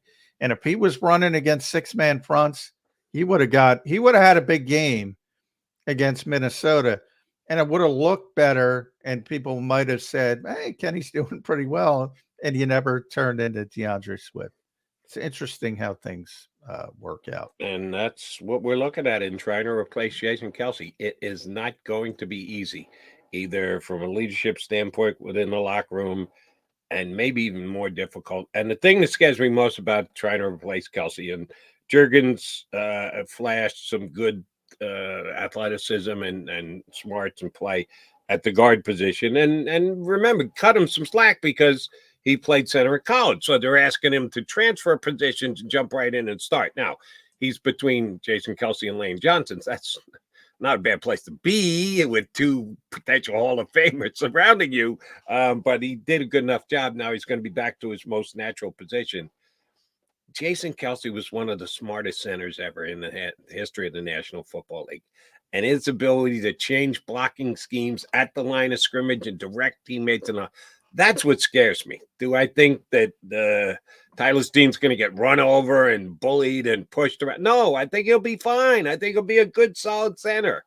You think he's going to be able to direct an offense and be Jalen's guiding hand the way that Jason Kelce was?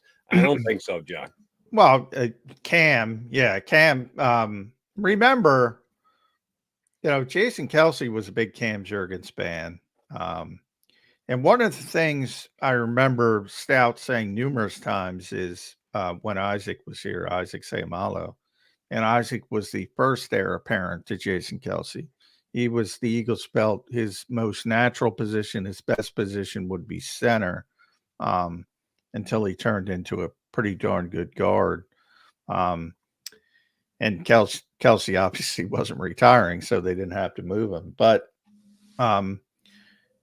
Stoutland would often say it's like having 2 centers on the field because Isaac was so smart. And, part of that is Kelce helping Isaac develop into that. And he's been doing the same thing for Cam Jurgens for a couple seasons. Now, Not a couple seasons, one. Yeah. Well, he's my point is he's been doing it with Cam Jurgens, and he's been around Cam Jurgens, and he's been in those offensive line rooms.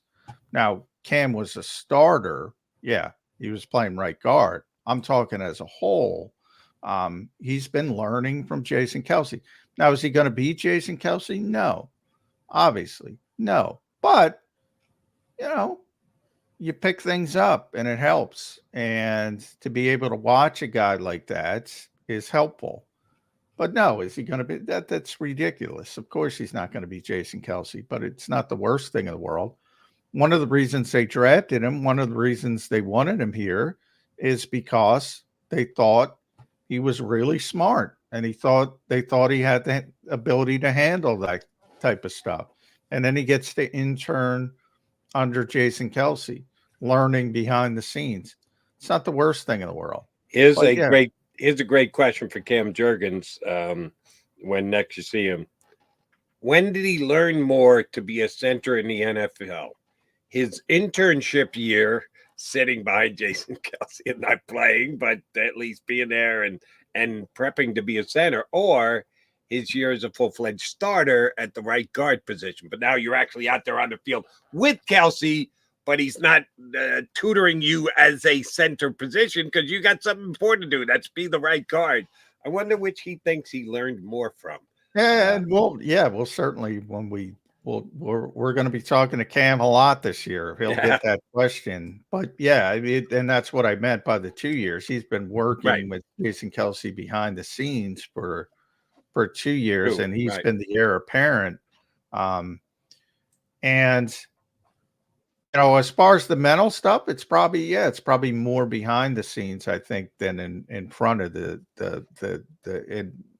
with the bullets flying. But we're going to see, and he'll be able to answer that question. He'll certainly get that question. But yeah, dating back to when they drafted him, 51st overall, 2022, all they talked about was how smart he was and natural center, his abilities. So I don't think it's going to be a big problem. Is it going to be Jason Kelce? No, but I don't think he's going to be overmatched by that role. It'll be a drop-off. Maybe not as drastic a drop-off as you think about when you lose a Hall of Famer, but it's going to be a drop-off just the same. All right, you got Mac and Mac here with Young Birds 365. If I could sing it all, I'd go a little Kenny Rogers on you and go on the road again. But coming up next, live from his car, our favorite traveler. What's that? Is that a leather jacket, Bob? He's got Krause.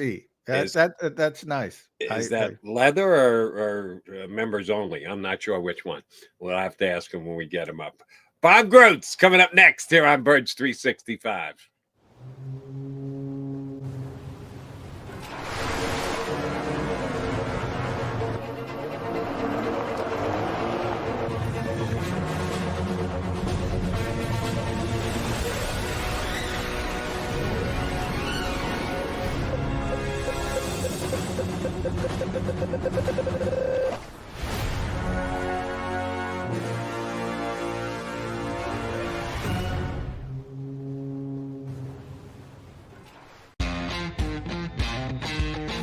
Go for the pulls and the pools.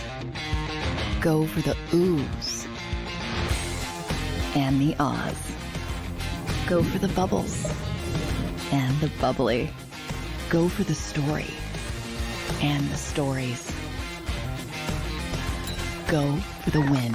Go to Ocean Casino Resort. Book your trip at theoceanac.com. Philadelphia fans, we're cut from a different cloth. Born into a brotherhood and bonded to our team for life. We believe anything is possible because we've witnessed the impossible. While we may be from different neighborhoods, come Sunday, we are one, and we will be heard. Pondley Hockey, official partner of the Philadelphia Eagles. Underdog Fantasy is the easiest place to play fantasy sports, and certainly the easiest when you're watching the NBA. And the NBA playoffs are almost here, and you can win money making picks. What are you waiting for? Sign up on UnderdogFantasy.com and use the promo code WIN. An Underdog will double your first deposit up to $100. That's UnderdogFantasy.com. Use the promo code WIN. Get ready for the NBA and get ready for the NBA playoffs. Go to UnderdogFantasy.com. Use the promo code WIN.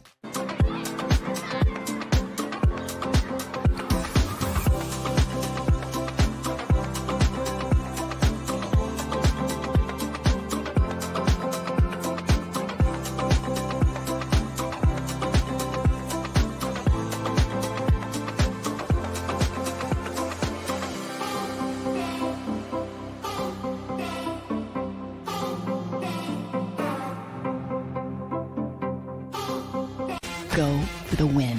Go to Ocean Casino Resort. Book your trip at theoceanac.com. EAGLES. Eagles.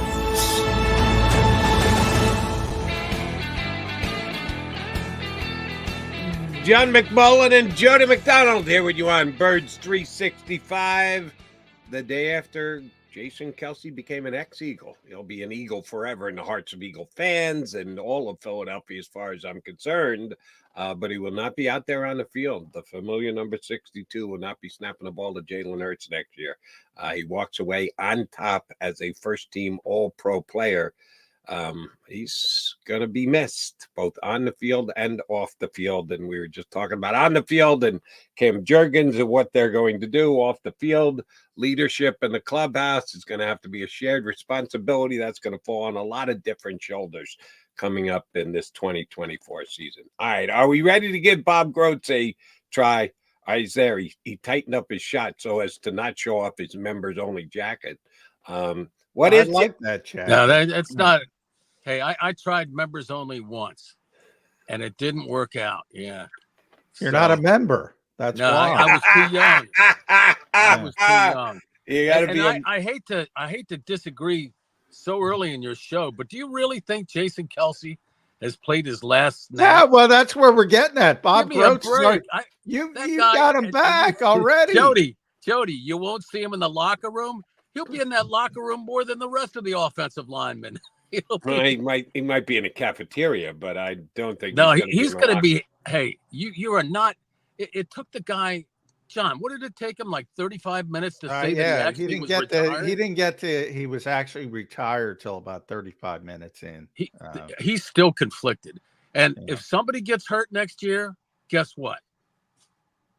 All right, you were the first to bring that up, so I'll give you credit at Bob Groats on X, DelcoTimes.com.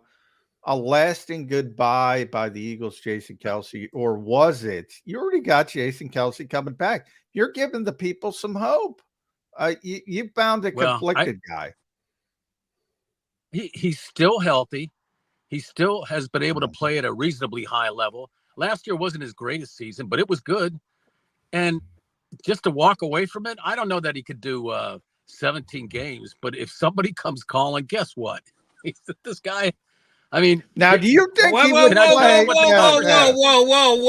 Here's what the conversation is going to be like, Jody. You mean he's going to play for somebody else? No chance, no shot. Here's the percentage: 0. He's going somewhere else. Oh, you know what? I'll take that. I'll take that for 2 cups of coffee. All right, you're right. Well, here's all right. I'll throw you. Here's the curveball. Here's the conversation with Kylie. Creed Humphrey gets hurt in Kansas City. Kansas City needs a center in Week 10. Does he go try to win a Super Bowl with Travis? Why not? What are the Eagles going to do? Hold him up for a first-round pick, a Hall of Famer? Yeah. Oh, yeah, that's what I would do. You're not going to do that. I mean, oh, yeah, I would. I think they still they you don't do that. But by the way, guys, he's a free agent. He can do what he wants. I don't know, John. His contract, the way it voided and stuff, I think they still have. I think they would still have some rights for another year. I have to double check that. Yeah, I hadn't yeah. heard that, but they have But like 5 can I more tell you years guys, on there. here's the conversation with his wife, Kylie, like in week 10. Okay. Kylie, remember how I told you I wasn't going to play anymore? Well, these guys need me. And you know how I am around the house. And you know what she's going to say? Go.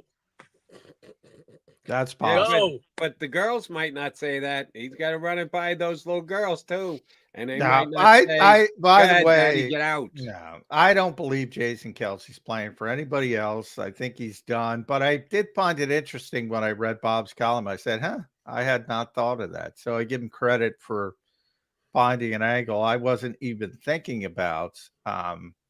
See, I took it as Bob, he took a long time working on that. I mean, years. And he's been talking about when he does retire, he's going to retire the right way. He wants to thank all the people that helped get him to where he is. He didn't write that in 2 days. That was maybe the talent. Somebody of Bob Groats can do that in 2 days. That was a one-way press conference like no other. Yeah. If you were writing a book, if you wanted to write a book about Jason Kelce, there's your outline right there. Exactly. And just fill in some of the blanks. So this actually perturbs me that I'm going to help make a case for Groats' ridiculous stance here. Hey, here's what he didn't do. Because he didn't take any questions, he won't be going back on his word. If he decides to go back and play, it isn't like he said, here's why I'm not playing, because of A, B, D. And if he goes back and plays, you go, what happened to A, B, C, and D? You told us that's why you're walking away, Kelce. He never did. He never explained. He just said, I'm retiring. So he actually does have a quasi side door entrance back in. I don't think he's using it like you are. But I think he could have made it more difficult on himself to potentially come back if he had explained to us all why he's stepping away right now. Yeah. Hey, I think I see it's going to happen. I really think it's going to happen. Oh, you think it's going to happen? So you're going that far? Look at even the centers last year got hurt, except for him. You look around the league; most of those guys missed a game or two. And they were banged up heading into the playoffs. So other than Philadelphia or Kansas City, is there anybody else he would play for? Would he go play to any contender? What about Cleveland? Yeah, Cleveland. Schwartz is there, and I think Fletcher. So that's my question. You think he would go play for any contender if he had a chance to go get? Oh yeah, for Cleveland, why wouldn't he? He's done all right. everything. Well, with Cleveland because he's from Cleveland. You're we'll like expand it. All right, so up to 3 teams. We're up to 3. This would not be a betrayal. But say it's Los Angeles, the Rams are contenders. Because he's working for Amazon. Would he go play for the Rams? I don't know about that. He's not moving to LA. He's going to be. Yeah, I don't know about that. Well, Kylie could stay in Haverford. They got a. He's got a huge. It's not an estate, but he's got a huge house. He bought the property. Yeah, he bought the property next to it, so he's going to be rooted there.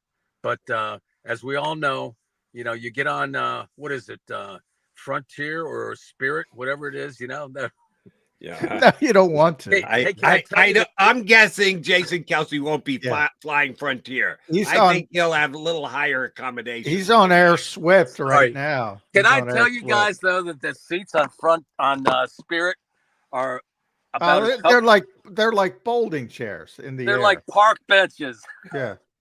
Yeah, I bring my own folding chair. And not that I wouldn't take Spirit.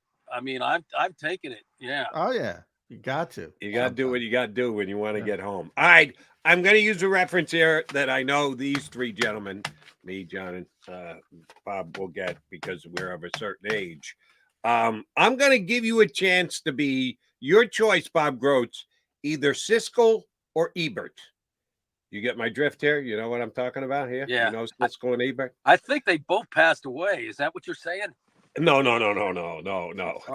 Just critiquing, being a performance critiquer. That's what they were. They're movie critics. For those of the young streamers who are going, who the F is Siskel and Ebert, Jody Mack? They were the most famous movie critics of all time. They had a television show that ran for years, every single week, talking about movies. So I'm going to make Bob Groats one of the two. He can either be the fat guy, which I believe was Ebert, or Siskel, who's the tall, skinny guy. And they both could be harsh critics, or they both could be. Ebert had a wig, I think, too. They're known for their sharp and biting wits, yeah. I'm told. Which is right up Mr. Groats' alley. So you're going to ask me about Kelce. Was he about Kelce's performance yet? They were performance critiques. What was your favorite thing? What was the best thing about the 40-minute soliloquy that Jason Kelce gave yesterday? Oh, yesterday. Okay, I thought yesterday. Okay. Well, I really liked the part about how he said he thought he was going to get traded in 2016. That was really interesting. And if you look at his all-pro teams that he made every one of those after that season. Right. Yeah. When he said Stoutland believed in him. So, which is another reason. I mean, the guy, usually you don't make the first team all-pro until, you make that in the prime of your career. His prime was like age 30 plus, which is, which is a testament to being able to stay healthy, playing through injuries, and knowing what you're doing, and being a real positive impact on the team. And hey, the offense, he could learn whatever offense, he had to go to if it wasn't the Eagles. And by the way, John and I have gone back and forth on this, but I think Landon Dickerson should be the center. I mean, he would be that guy. That guy is not only big and powerful, but he is really smart. He might be smarter than Kelce in the way he picks things up and doesn't have to see it a second time. He's ideal, I think, to be your next pivot. So what would you do at the guards? I guess you could, stopgap would be put Jurgensen on the right side and that rookie from Alabama. What's his name again? Tyler Steen. I can never remember his name. Just that his grandfather fell on a hand grenade. Yeah. Took a hand grenade to save the rest of his unit. Yeah. It's a hero. But you know what? I mean, I think Landon Dickerson would be ideal. I mean, what a strength you'd have going up the middle, and it almost doesn't matter who the guards would be. So, and I appreciate John doesn't think they want to break up that left side. They don't. Jeff, but what Jeff wants, Jeff gets. Yeah. There's changes coming. I could see Dickerson doing it, and it was a runaway, or it was a blowout loss to the Giants, but he was great when he played that in the second half. Yeah, he was an All-American center. I mean, he was the Remington winner. Yeah, he was the second heir apparent to Jason Kelce. He was originally drafted to be a center, but then they got to look at him and Jordan on that left side, and they said, woof, 360, 340, and they just beat people up. They don't want to mess with it. You might be right. He might be better. He's a better player than Cam Jurgens, so he might be a better guard. He might be a better center, but somebody's got to play one position. Somebody's got to play the other. And there are some free agent offensive guards out there that are pretty good. Like I'm not so sure about Jonah Jackson, the guy in Detroit. He was hurt this year, but he's an exceptional guard. You're not going to have to break the bank to get him. You'll have to pay him something, maybe a 2-year deal. He'd be awesome on that left side. He's a local guy. And obviously I'm a little biased, but he's very, very good. He played for Ohio State after transferring from Rutgers, and he not only played, he played very well. I think he was second team All-10. And with the Lions, his career is really, until last year, I think he'd missed 2 games in 3 years.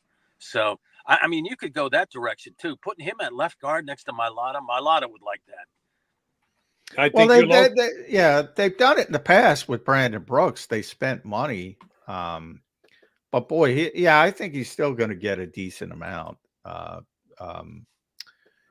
He's a good player, Jonah Jackson, and by the way, Detroit maybe has the second best offensive line, and maybe they'll have the top one now that Jason is retired. So they have a very good offensive line. They're very good. Yeah, but if you take Jackson out of it, it comes down a peg. I don't think that's going to happen. I agree with you, Jody.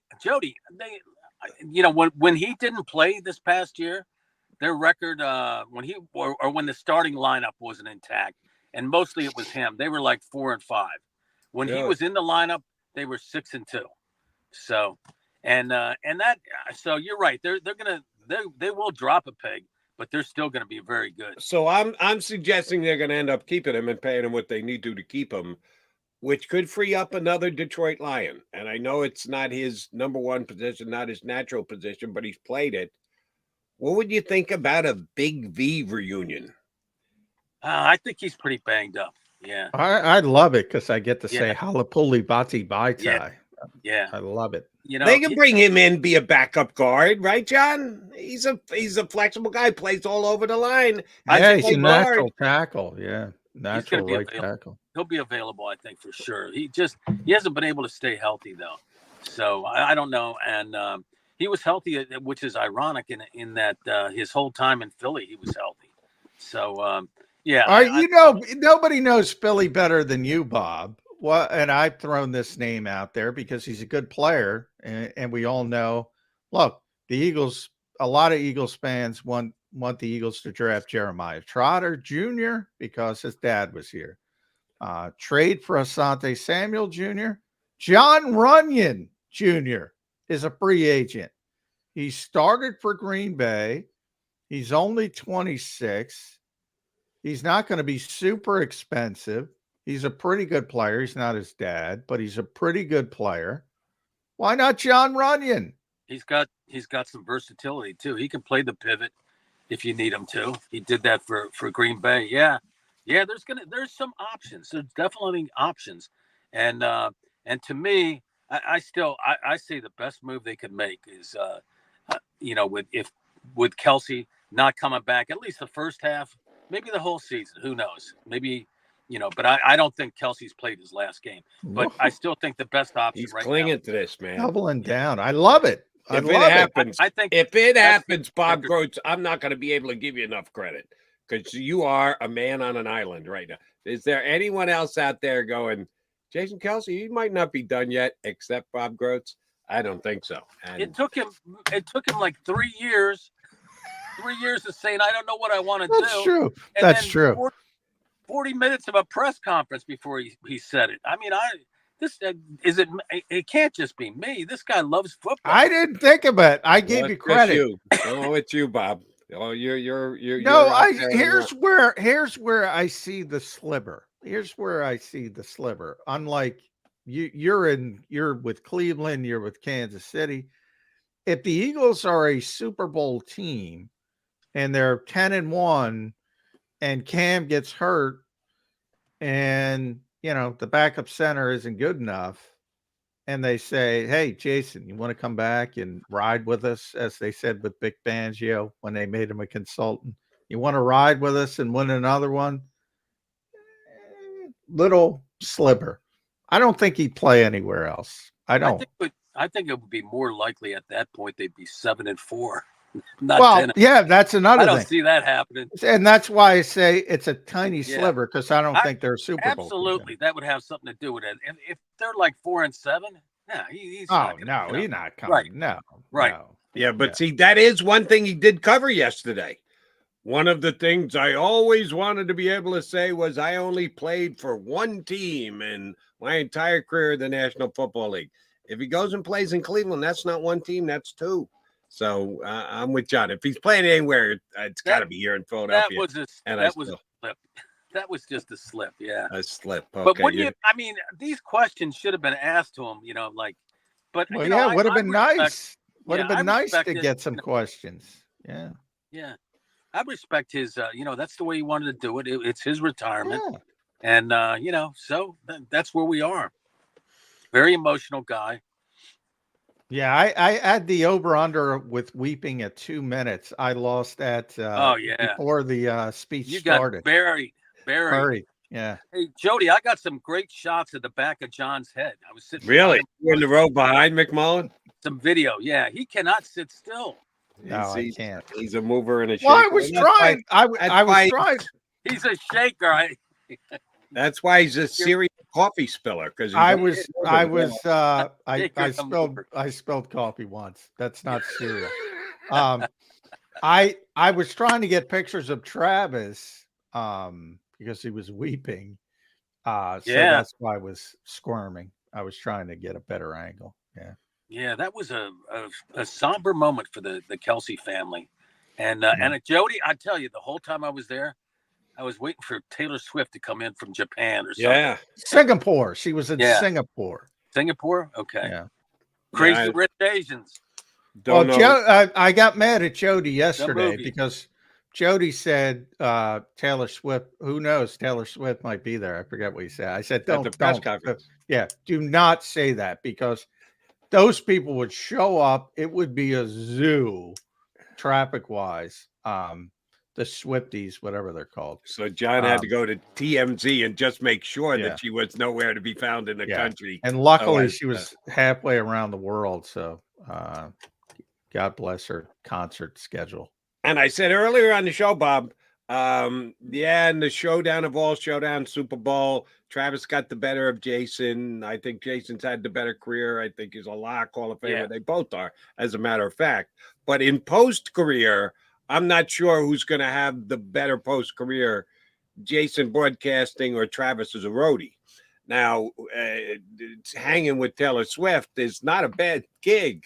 He's got to lug around some equipment, perchance, as the big guy that he is. But who do you think has the better post-career, Jason or Travis? I'm going to say Travis because of the Swiftie thing. You know, if that lasts for a while, he's still got – that gives him something that's part of his resume forever. You know, you put that at the top of the resume. But I think Jason, you know, he's – and, you know, that's the other thing. Maybe he gets really comfortable with what he's doing off the field. And he doesn't want to go back. But I just think he's got a hunger. And I think we're going to be seeing him in the locker room, John. We're going to be seeing him a lot. You know, I think he's going to. I don't know. I think he's going to be out doing stuff with whoever he signs with, whether it's Amazon or Fox or whatever. I don't think he's going to be around, at least early, because I think he's going to have options. Do you see Jason Kelce as a sideline reporter at this point? No, you know? No, but I think he's going to be an in-studio guy. In studio, I think he's got a great personality. He might just want to hang out with Connor Barwin. They're best friends, so who knows? He might hang around for that, but I don't know. I think he's going to get into the TV industry, and I think he's more of a local. Wouldn't you say he's more of a local personality? No, he's big because of the podcast and the Swift stuff. He's like a national star now. A podcast that's in a different type of realm, though. No, I don't. No, but because of the podcast, he's become a huge national type star. No, Kyle Brandt called him the most famous offensive lineman in history yesterday. I was thinking about it. I go, is that right? And he's probably right. Kyle Brandt is a millennium, though. You know, if it didn't happen more than what? Well, yeah, that I agree with. That's history to him. It's like that's true. I've watched the NFL Network, and they just, they love to throw out these things about, like, Barry Sanders was the greatest back of all time. Jody just brought something up I was a little surprised by. I don't want to create controversy, but what the hell? I'll create controversy. You think Jason has a better career than Travis? What do you mean? Post-career? No. He said Travis. No, football career. Is that, did I mishear you? Travis had a better football career, right? Well, I think that Jason's got a better chance to be a first ballot Hall of Famer than Travis does. Really? Yeah. I don't know. I think Travis is probably he's done incredible stuff, and the skilled guys, it's always easier for them to get in, Jody, the Hall of Fame.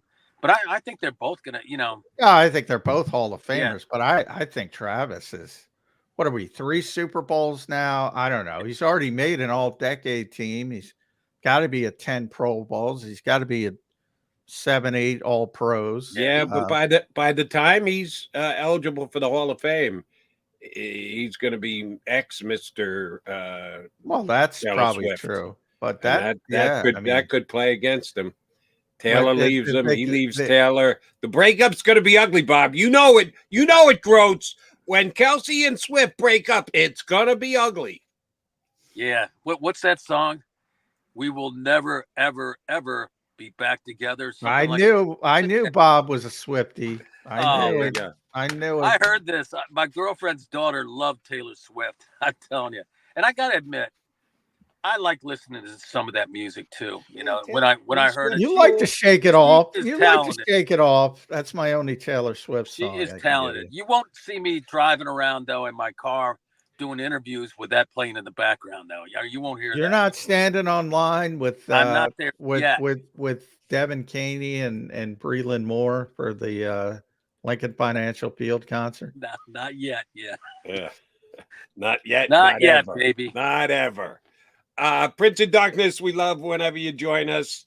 And I'm giving you complete and total credit. If Jason Kelce plays football again, it's only going to be because Bob You Grote win. said so. You win. He talked it into reality. Yeah. Bob Grote said Jason Kelce will play in the NFL again. Guys, I wanted to do the show with my shirt off too, in honor of Kelce, but it's too dang cold. You know? Yeah, it is. It got chilly again. Well, what the hell? Yesterday was spring. Yeah, we'll have to do out there this morning. I'll do another show with a tribute. All right. All right. Yeah, we got spring and summer to go, buddy. You got a chance to take your shirt off. That's Bob Grote, everybody. Thanks, Bobby. You're awesome. Birds 360. Yeah, he was the only one. I read his column. I went, oh wow. Yeah, I did not. I see that. That is my only sliver, Jody. He will not play for another team if the Eagles are a Super Bowl contender and Cam gets hurt. And I don't think they're going to be a Super Bowl contender. So it's a very small sliver. He might come back to save him. I agree with you. And you put the one other one out there, which was a caveat. If Creed Humphrey gets hurt. Yeah. But Creed Humphrey's got to get hurt. That's a big, hurdle to get over because, hey, Creed Humphrey could walk out in front of a truck today and not only be hurt, but pushing them daisies. So anything is I don't want to go that far. Poor Creed. I don't want to ruin Creed's day. Well, the Prince of Darkness was just on with us, so I'm still feeling his vibe. I guess that's possible because it's Andy Reid, it's his brother. He's already got Kansas City ties. That's possible. And no, I don't see that happening. And yes, you'd also need Cam Jurgens to get hurt for it to happen here in Philadelphia. Centers get hurt. I'm not suggesting centers never get hurt. They do get hurt. I just think that Jason Kelce is retired, and I'm taking him at his word, and I am going to bet against it. You'd have to lay an awful big odd to say, I'll bet against Jason. I'll bet on Jason Kelce coming back. You get a really big payoff for that. Don't see it happening. All right, McMullen coming back. You know what we got to do. In Jason Kelce style, we've gone almost 2 hours, which is more than the 40 minutes. We're going to retire for the day after the break. You ready to retire, McMullen? We'll come back. We'll put a bow on the show. We'll retire. Oh, and let me tell you guys, I've got some information for you guys for to potentially save some good coin. Birds fans, here's your chance to save 40% on your car insurance right now through one of JAKIB Sports' great partners. Here's what you need to do. Call one of the two managing general partners, either Jim or Fran, and tell them you're a friend of JAKIB Sports and Birds 365.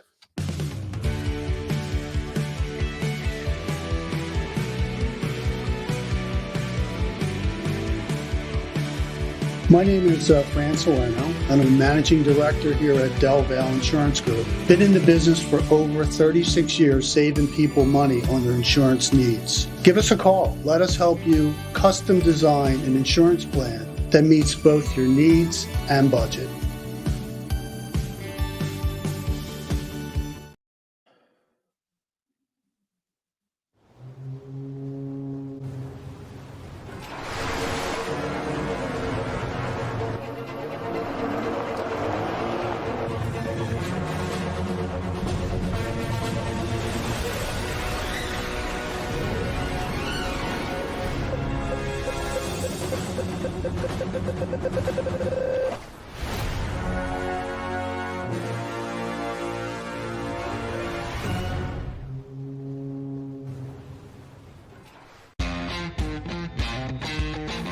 Go for the pulls and the pools. Go for the oohs and the ahs. Go for the bubbles and the bubbly. Go for the story and the stories. Go for the win. Go to Ocean Casino Resort. Book your trip at theoceanac.com. Philadelphia fans, we're cut from a different cloth. Born into a brotherhood and bonded to our team for life. We believe anything is possible because we've witnessed the impossible. While we may be from different neighborhoods, come Sunday, we are one, and we will be heard. Bondley Hockey, official partner of the Philadelphia Eagles. Underdog Fantasy is the easiest place to play fantasy sports, and certainly the easiest when you're watching the NBA. And the NBA playoffs are almost here, and you can win money making picks. What are you waiting for? Sign up on UnderdogFantasy.com and use the promo code WIN. An Underdog will double your first deposit up to $100. That's UnderdogFantasy.com. Use the promo code WIN. Get ready for the NBA and get ready for the NBA playoffs. Go to UnderdogFantasy.com. Use the promo code WIN.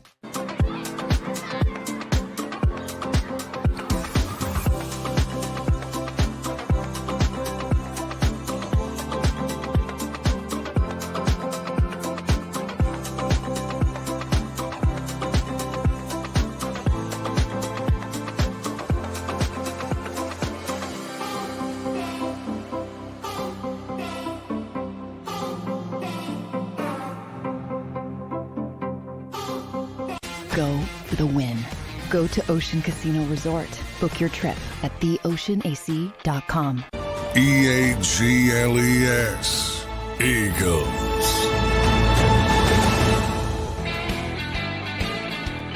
All right, putting a bow on the show here on Birds 365. Kind of a good news, bad news situation. Good news is, in the 9 o'clock hour, John did not get a text from the Eagles or Fletcher Cox to say, hey, come on back down to Nova Kick. We're going to do that again. You're not going to be able to ask any questions, but McMullen can't say anything about it. You didn't get a Eagle text, did you?